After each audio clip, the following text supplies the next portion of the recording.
Welcome to week 2 of Healthy You.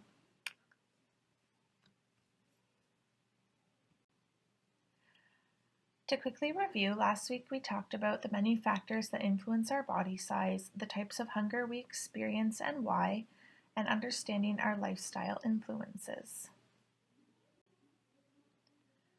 So I just want to encourage you to do a quick check-in on how it went with increasing your awareness in the past week. So last week we reviewed the different types of hunger, heart, head, mouth, and stomach, and the different things that influence our choices, emotional, environmental, physiological, and learned. So if you want to just take the opportunity to think through the types of hunger and the environmental factors, and just notice if you were more aware of those factors this week, and see if you can come up with an example for each. I'm also curious if you uncovered any patterns around your types of hunger or influencers in your life. Did anything surprise you? Did you have a chance to use the hunger scale? How was that for you? So just some points for reflection. If you want, you can pause the video here to do that reflection.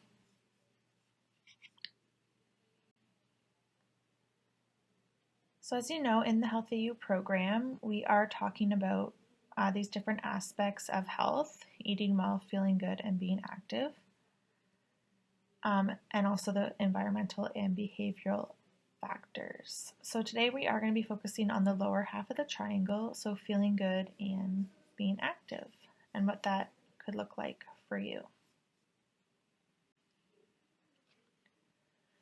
So more specifically, we're going to overview the importance of sleep. We're going to talk about exercise, and finding a way to move your body in a way that's supportive for you and enjoyable for you. We're going to talk about self-compassion and the health at every size approach. We're going to talk about motivation, and then finally how to set a SMART goal. I did.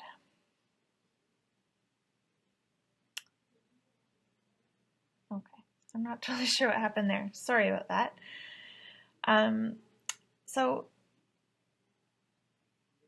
Like I said, feeling good about ourselves also means doing things that make us feel good physically. So just a reminder that our brains and bodies do love a schedule, and we tend to thrive more when we are in a good routine, and it makes healthy habits like getting a good sleep and eating regularly more realistic and just able to do. So that's just something to keep in mind if COVID has thrown off your routine or you've been through a recent change. Just trying to get back into even just a simple routine can be really helpful. So before I reveal the picture on this slide, just wanted to do a little check-in on how much sleep you're getting. So you can do this activity with me. So raise your hand. Everyone can raise your hand. And then keep your hand up if you get at least 4 hours of sleep a night. And then keep your hand up if you get at least 5 hours, 6 hours, 7 hours, 8 hours, 9 hours. All right, if you're getting more than 9 hours, that might be something to look into as well. So just keep that in mind, keep your number in mind. Sorry, I'm not sure what that sound was. Hopefully you didn't hear it. If you did, I apologize.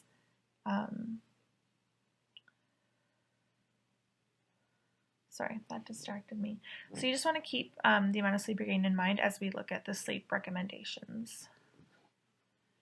So you can see here what the sleep recommendations are. So you can see it does decrease as we age, naturally, but let's see, I think I have a pointer here. So yeah, you can see, assuming you're an adult or an older adult, you're looking for anywhere, the optimal range is 7 to 9 hours of sleep a night, 7 to 8 if you're over 65, up to 10 or as low as 6 may be appropriate depending on the person. So the thing to keep in mind, I'll just click off that. The thing to keep in mind is that when we sleep, our body goes through a series of cycles during the night of progressively deeper sleep. And it's at the deepest levels of sleep where tissue repair and regeneration happens. So while sleep needs can vary, most adults do best on at least 7 hours to allow for that generation and healing to occur. So just put some thought towards that, because we also know lack of sleep can affect, it's on the next slide, as I say, affect our hormonal health. It can affect weight management.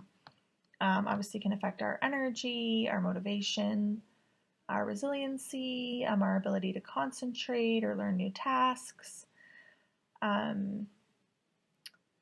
This is all the things poor sleep can do. And it can also increase cortisol, which is a stress hormone.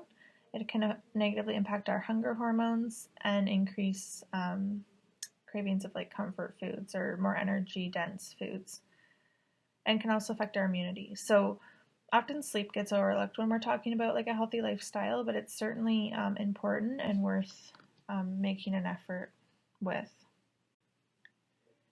So in your workbook, there is a handout on sleep hygiene that can just help you check in on different factors that could be impacting your sleep. And I believe one of the family health teams does also offer an Improving Your Sleep workshop. So if you're interested in that, definitely reach out to Isabel for that information. So of course, another important component of being well is keeping active.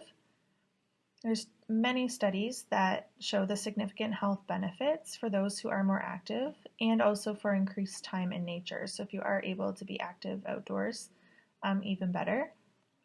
So we see a lot of the similar benefits as sleep, a decrease in stress, anxiety, depression, an increase in energy, stronger muscles and bones, improved immunity, a reduced risk of chronic disease, improved relaxation and sleep. So that's awesome. Those actually go hand in hand quite well, right? Because being active helps you sleep better. And then obviously if you're more rested, you have more energy to work out. So that works well together. And the other thing to think about is the impact of activity on our hormones.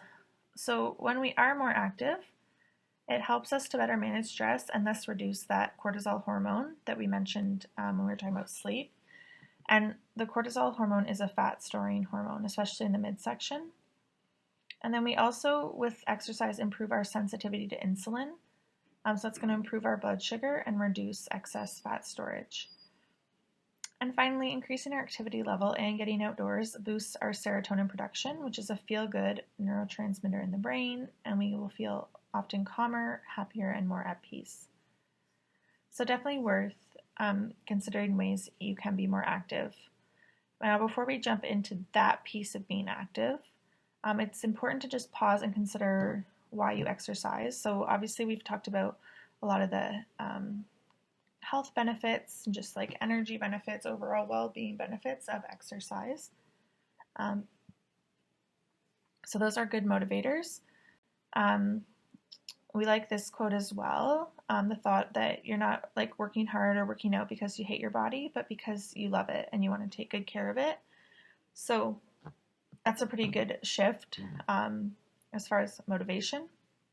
And also, I know we were talking about last week with food, really noticing how you're feeling like before, during, after a meal, like just bringing that increased awareness and mindfulness to the meal. And you can do that with exercise too. So you really want to tune into the messages your body's giving you. And the cool thing is, if you have been sitting for a long period of time, often your body will let you know, like, hey, it's time to move. You might, like, your feet might start getting antsy, or maybe your bum starts getting sore, whatever it is. Your body does let you know if you pay attention. So as far as activity guidelines, the recommendation for adults and older adults is to get at least 150 minutes a week of moderate to vigorous physical activity. So that looks like 30 minutes 5 times a week or 20 minutes every day. Ideally, you're getting that amount of cardio and something that's, getting your heart rate up. And then ideally you could work in, 2 to 3, even up to 4 strength training sessions a week. So that's what we're aiming towards. But if right now you're doing, 0 or much less than that, we want to be realistic as far as the goals we set around exercise. So just consider if you could make one change this week to become more active, and it could be really small, what could it be? So in this example, the goal is going for a 15-minute walk just 3 times a week. So try to think of something really manageable. And in your workbook, there are some resources around activity. So there's a resource you can do called Barriers to Activity and Possible Solutions. So that's a good activity to find out what kind of exercise is best for you. And there is also a handout of exercises you can do at home if you want to start being more active. So lots of options out there. I would really encourage you to find something that you enjoy, because if it's a form of movement you don't enjoy, then it's going to be a lot harder to sustain. I think like impromptu dance parties are really fun. Tennis, swimming, just going for a walk with a friend. So lots of ideas there for movement. So another part to think about with activity, we were just talking about like scheduled exercise time, but the other thing to be mindful of is how long periods we go with inactivity. So like sitting watching TV, or if you have a desk job, I know that's a big one for me. So definitely looking at ways to get up through the day is really important. So they recommend taking a movement break every half hour if you can, or at least every hour. So it could be like getting a drink at a commercial break, using the stairs to go up a floor, walking to a coworker's desk instead of sending an email, or setting a timer to remind you to move if you're in an activity that takes a lot of focus and you often forget to get up. That can also be a helpful tip if you're often missing lunch, to set a timer. There's a cool video here. I'm not sure if you're going to be able to click it when you're watching this, but the link is there. And the title of the video, I can't remember for sure, but if you put in 23.5 hours and Dr. Evans, it'll come up for you. And that is actually quite an interesting and motivating video to watch. So I'd encourage you now for this activity to take some time to pause the video and think about the following questions. How can you be active in your own way? How can you break up periods of prolonged sitting? What are the pros of being active and what are the cons of being active? And then you could do the flip. What are the pros of being inactive and what are the cons of being inactive? And there is also a work page in your workbook with these questions, so you can answer it there.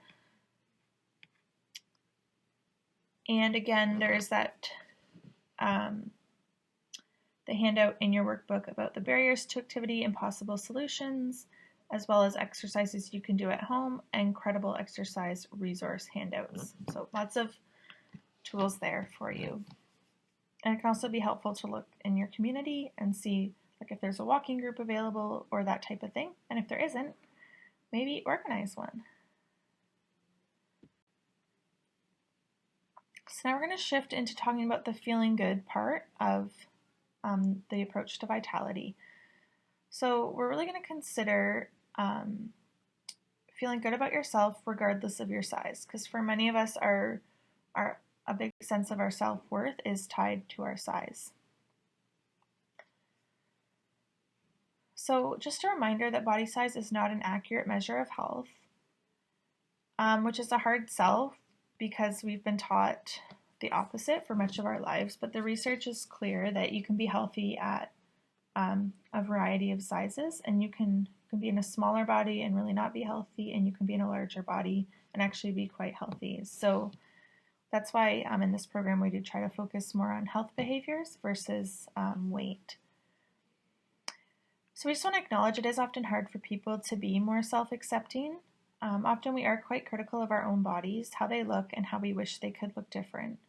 Yet, we know that changing our body size and shape is much more difficult than we originally thought, and that it's not just a question of simply eating less and moving more.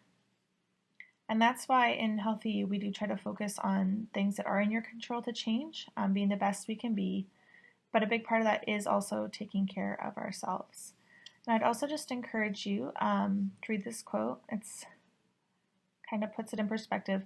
about how you talk to yourself. If you talk to your friends the way you talk to your body, you'd have no friends left. So just really starting to notice how you are talking to yourself or about yourself, your body. So as we try to do this shift from focusing on our weight to focusing on our well-being,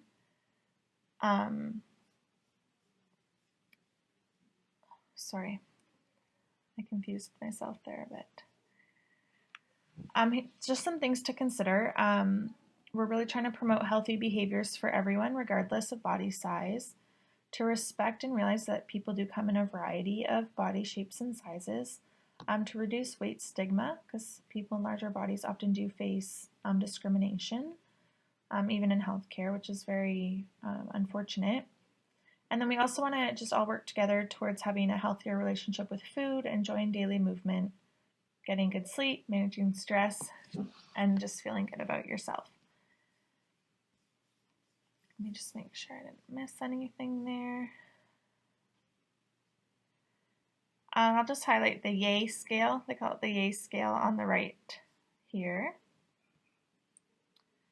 You can see it's a much more pleasant scale than a number. So I just also want to acknowledge this is likely new information for you, and we do recognize that living in a larger body can be difficult, both physically and mentally, especially in our weight-obsessed society. So we're not here to invalidate your feelings around that. What we would encourage you to do is, if your goal is to lose weight, just start considering the why, and if there is another way to get there. So for example, if it's improved mobility, so you can feel better in your body, so you can have better health, just know that the research has shown that you can achieve all of those with healthier living, even if you don't get the weight loss you're looking for, or we're hoping for.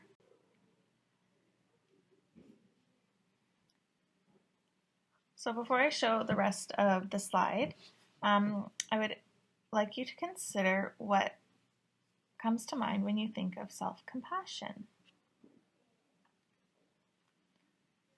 Let's give you a second to think about that.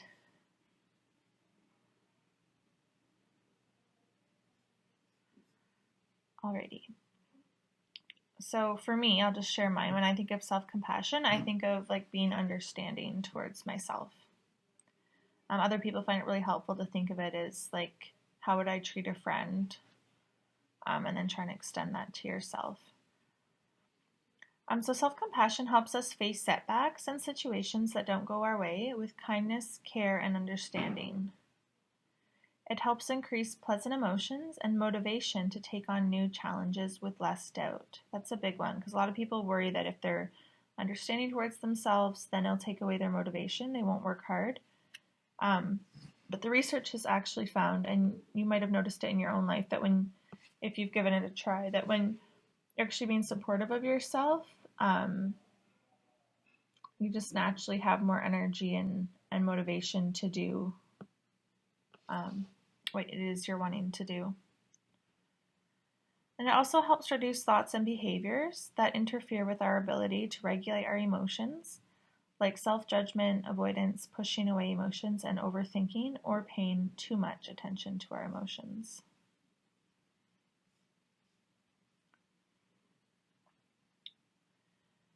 And self-compassion does not require us to compare ourselves to others, as we are all deserving of self-compassion simply by being human.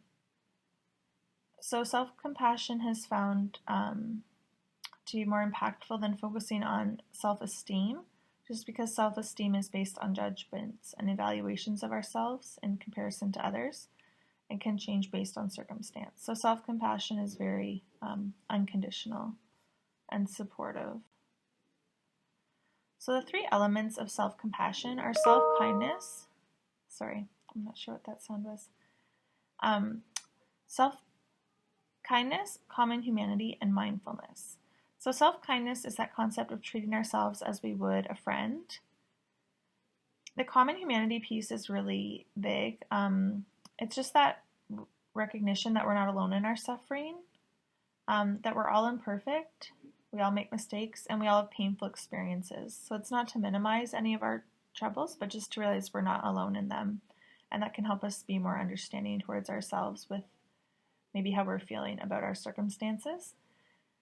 And then the mindfulness piece, I know we talked about this a bit with like food last week, but it's really being present and noticing your thoughts and feelings without placing judgment on them.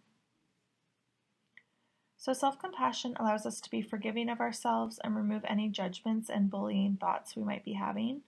It allows us room to recognize that sometimes we all make mistakes, we all fail, and offer ourselves unconditionally the kindness and encouragement we would offer a caring friend. And I just want to say, if you're feeling pretty skeptical about this, if you kind of always thought, I need to be hard on myself to get the results I want, I would really encourage you just to give it a try and start practicing it, because it's very powerful, and the research is certainly there for it. So self-compassion actually tends to improve motivation, as self-encouragement helps reduce fears of failure and inspires a can-do attitude.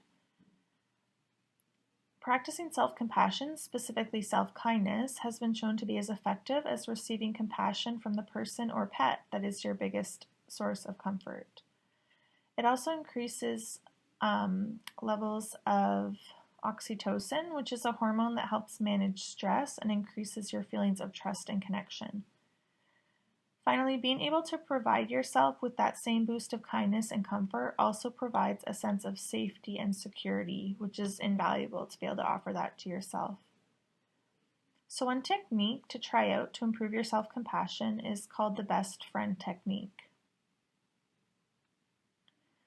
So most likely each of you are taking this program because you're interested in making some healthy lifestyle changes. The fact is, we all need some support when making changes, and sometimes we need the support of ourselves. Who else do we have more contact with? So what would you normally say to yourself when you stray from your plan, whatever your healthy lifestyle plan is, or lapse into an old pattern that you had hoped not to, or maybe don't follow through like with a goal you set? Often the thoughts we have are pretty negative towards ourselves. But how helpful is this really? For most people, it just discourages them and then throws them further off track. It might cause stress, you might end up overeating, feeling guilt, more negative thoughts, overeating. It doesn't have to be overeating, but often it can be if that's something we've been trying not to do, and then we feel discouraged. Shame and guilt can sometimes lead to that cycle. So part of self-acceptance is imperfection. Part of self-acceptance is realizing that imperfection is part of being human.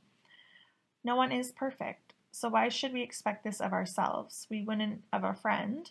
So start to pay attention to your self-talk. Listen for negative thoughts and either replace them with a neutral thought or a positive or more accepting one. Other strategies are to appreciate your body for what it can do. So rather than saying, I should exercise, you could try, I get to exercise. And with the best friend technique, you're asking yourself, what would my best friend say to me if I made a mistake or had a setback? So take some time to think about that. What would you say to a friend, or what would a friend say to you? They'd probably, actually, I'll give you a second to think about it.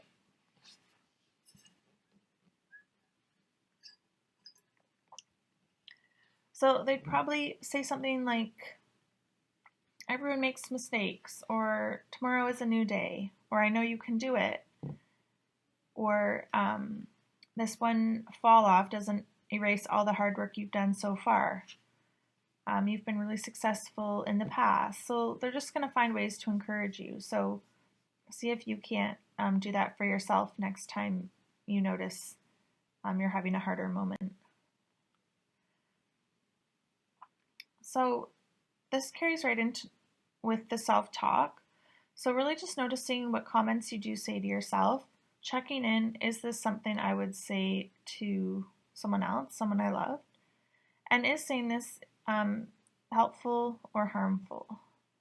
So really noticing how you're talking about your body, how you're talking about your choices, really goes a long way.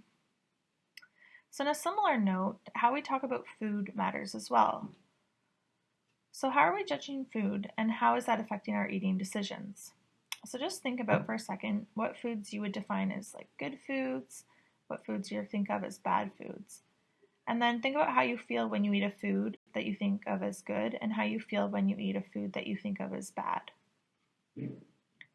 So often when we associate judgment with food, it leads to feelings of guilt or shame when we do have them, which often leads us to restricting them, but then eventually overindulging in them when we do. It creates a bit of a restrict binge cycle. So we are really encouraging you to consider looking at foods as foods for the body or foods for the soul, and see if that helps your perspective. So both are important. It's just thinking about, if that's more helpful than throwing the judgments on them. So we just want to encourage you that all foods can fit into a healthy eating pattern, which is really hard to remember because we live in a very health-focused society, which has its good, but it also there's a ton of rules around food and it's caused a lot of fear around food. So I just encourage you to take a few minutes to look at this quote about what normal eating can look like.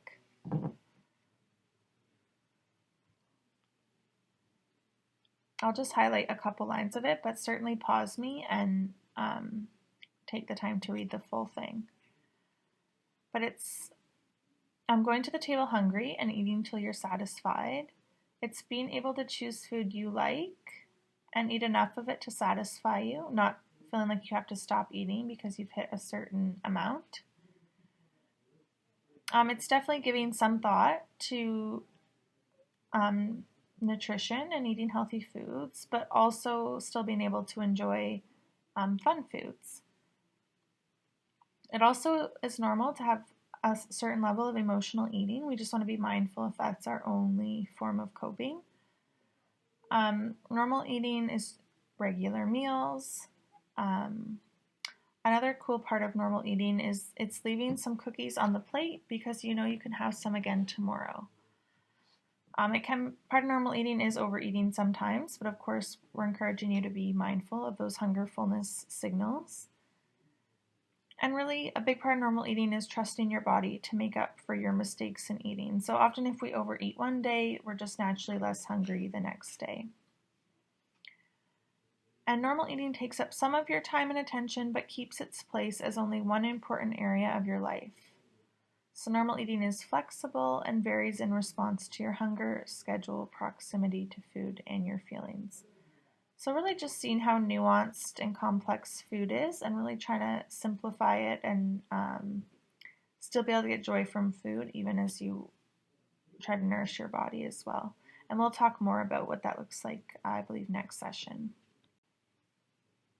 So, break time, yay! So, I'm just going to pause the recording for a second, but I don't even think you'll notice that. So, pause it yourself, take some time to get up and stretch, give your eyes a break, and come back in about 5 minutes and push play again. Alrighty, we're back. So for the last part of this, we're just going to consider motivation and goal setting. So first we want to consider the difference between external motivation and internal motivation. So generally we're thinking of external motivation as factors outside of ourselves. So some examples would be the doctor wants me to make changes, or my partner or spouse wants me to change. It could also be coming from expectations from society or social media, or wanting to fit in with peers. So very externally driven. Examples of internal motivation would be more like, I want to feel good in my body, I want to have good energy, I want to be able to play with my grandkids, those types of things. So for the most part, motivation that is for external reasons doesn't satisfy your own internal needs. Other sources of external motivation could be money, power, fame. Whereas when we're looking at internal motivation, it's a lot more around our personal satisfaction. So you're doing something because it's fun, enjoyable, or is aligned with your values. Another way to look at the difference between them is that with external motivation, you're probably using the words should, would, or could, whereas with internal motivation, it would be the word want. So when we actually want to do something, because we are internally motivated, we are a lot more likely to feel driven to achieve the goal. So just consider some of your current goals and reflect on whether they are internally or externally motivated and how that's impacting your goals, like your ability to meet those goals. Here are a couple more examples of what it would sound like as external motivation compared to internal motivation. So I need to lose weight compared to I want to feel better. I have to lower my blood sugars compared to I want to improve the quality of my life. So how might focusing on your quality of life help improve your motivation? Well, the big thing is you're less likely to be demotivated by the scale or blood work. So when we're focused on numbers, and especially numbers that we're told are in our control, but often aren't as in our control as we've been led to believe. I'm sure you can think of a time where you made, some significant changes to lifestyle and you expected to see a change in the numbers and you didn't, and that can be really discouraging. Whereas when you're focused on quality of life, that's going to encourage you towards behaviors that help you to feel well physically and mentally. And even if the numbers aren't changing the way you'd like them to, you are able to notice, oh, I have more energy, or you're able to look at the facts of like, yeah, I ate 3 balanced meals today. So it's a lot more objective even in that sense. And just keeping in mind that certainly a high quality life is going to include our soul foods that we touched on briefly earlier, but also noticing how it feels for you physically and mentally when you have maybe more of those than nutritious foods in a given day. And as we're looking at lifestyle changes, just consider what helps you feel well mentally and physically. So one last thing to consider before we jump into the actual goal setting is now a good time to be making changes to your eating habits or exercise? Certainly when we're talking about like goals around sleep or stress management, now is always a good time. We always need good sleep and ways to manage our stress. When it comes to setting goals around increasing our activity or eating more nutritionally, sometimes those take a fair bit more effort. Like for example, if you were wanting to go to the gym 3 times a week, that takes up at least a good hour of your day. So is that realistic right now? Or with your eating habits, often say you're wanting to eat out less, that's a great goal, but then you need a bit more time for meal prep. So just looking at, is this a good time in my life to do that? If you're in a period with more stress or you had like a recent move and you just have a lot going on, right? So maybe think, maybe in a couple months it would be a better time to try to make some more significant changes. So then for now, just focus on the sleep and the stress management. And if you're able to do a small goal around like eating habits, you could even just focus on drinking more water, or when you are ordering takeout, add a salad, for example, or choose the salad with a protein source, of course. That's the nutrition piece I'll talk about next week. But just thinking about what you have the capacity for right now and keeping the goals really simple if you have less capacity right now. So as we look at starting to make changes, I really want you to think about what's important to you. So that should versus want. So originally with with the live version of this presentation, one of the social workers joined me, Tracy, and she had an expression that I really liked. She said, stop shoulding yourself. No swear words, just that should word. Don't should yourself. So I thought that was a good little reminder. And then we're going to look at setting SMART goals. So the idea with SMART goals is that we really want to really set up ourselves for success by being really clear on what our goals are and how we plan to achieve them. So I'm not sure if you've heard of SMART goals, but it's an acronym that stands for specific, measurable, action-oriented, realistic, and time-framed. So the specific part helps us to outline exactly what we're going to do. Because if our goal is too vague, often we feel less accountable in working towards it, and it doesn't give us much direction in where, when, or how to begin. So it's going to help us focus our efforts, define really clearly what the goal is, and it's going to answer the questions what, why, and how.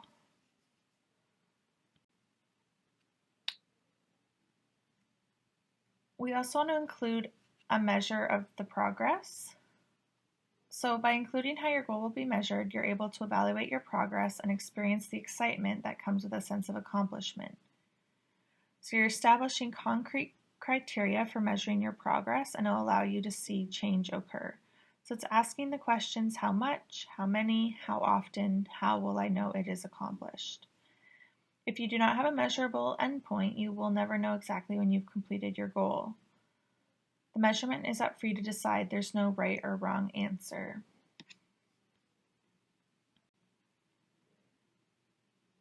So action-oriented. If you're using action verbs, it helps give you really concrete steps to take.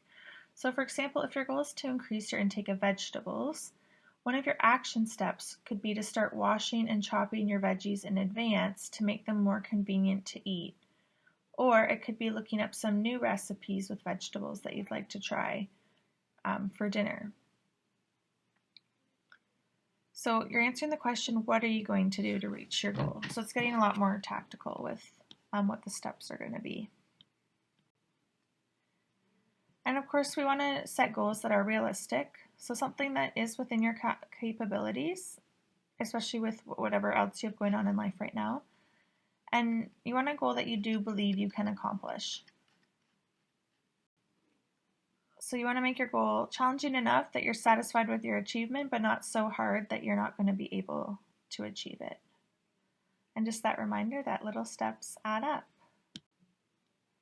And finally, time frame. So it can be really helpful to put a timeline on when you want to accomplish your goal, when you're going to accomplish it, and how long for. And then that can also give you an opportunity to reassess if it's working well for you. So you could decide that you want to start working on your goal right away, or perhaps you are going to choose to wait until you have a bit more time. So just consider that. And some goals do require more time than others for them to become a part of your routine.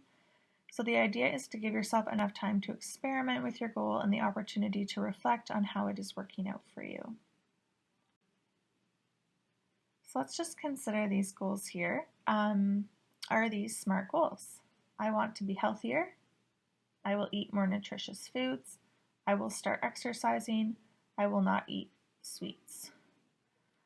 So as you can see, the I want to be healthier is very broad, and it doesn't have a specific action connected to it. So it's a good intention, but it's not really giving you much direction on what to even change. So I'll eat more nutritious food. So it's getting a bit more specific, but again, it's still pretty broad. So if you wanted to narrow that down further, you could say, I want to have 2 servings of fruit a day. And like my action step for it is to make sure I buy 1 or 2 different fruits when I go grocery shopping. or to buy some frozen fruits so that I always have fruit on hand if I haven't gotten to the grocery store. I will start exercising again is quite vague. It's not measurable.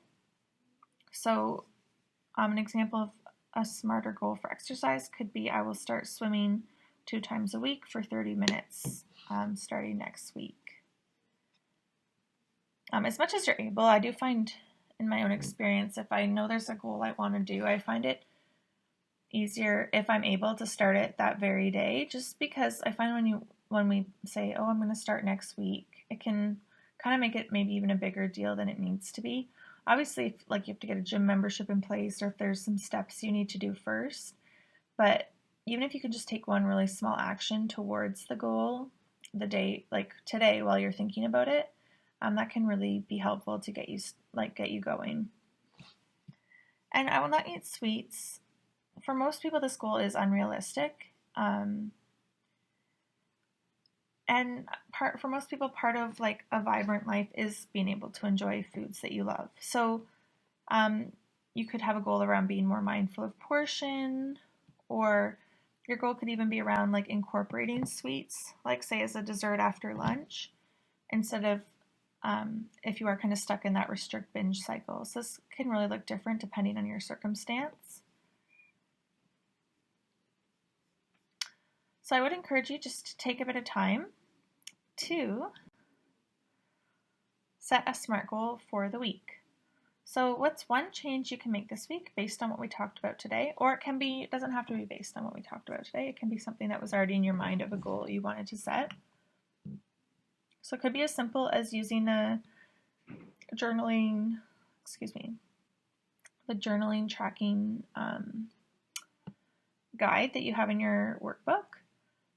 So the goal could be this week I will record my food intake and activity and write down factors that influence what, when, and how much I'm eating.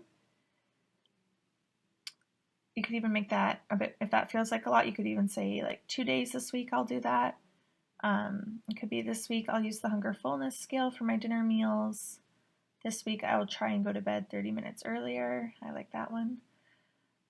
Or I'll go for a walk on my lunch break 3 times this week for 15 minutes. So really try to keep it realistic. Give yourself some quick wins. So just to highlight on this Healthy You journal, there's a section on the bottom left there to track your physical activity if you have set a goal around that. And then on the bottom right, there's a spot to put your SMART goal.